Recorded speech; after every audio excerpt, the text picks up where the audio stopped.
is KCAL 9 News at 4. And now here at 4:30, anyone with a phone will not be surprised that new data shows there were nearly 4.5 billion robocalls just last month. The spam blocking app YouMail says that's up 16% from the month before. KCAL 9's Christine Lazar shows us scammers are now getting around those federal regulations that were supposed to curb robocalls.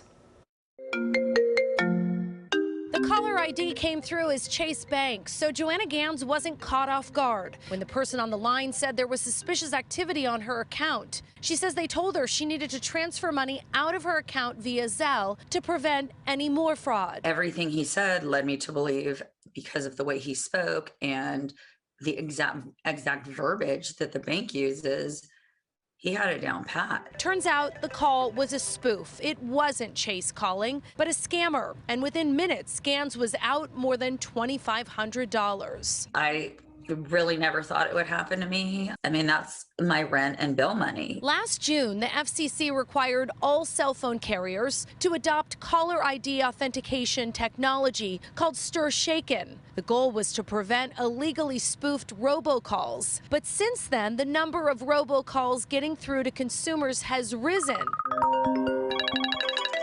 back to the level they were before the regulation. The problem is the bad guys aren't sitting still. Instead of just making up phone numbers, they're getting real phone numbers.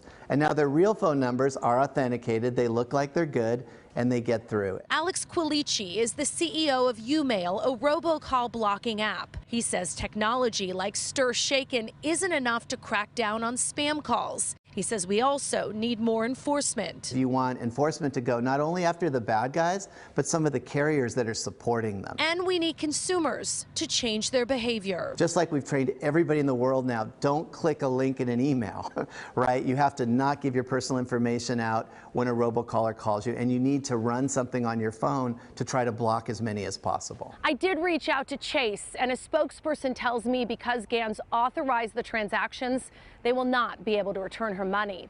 They did say, however, that the bank will never call customers and ask for personal information. They will only ask for that information if it's you who calls them.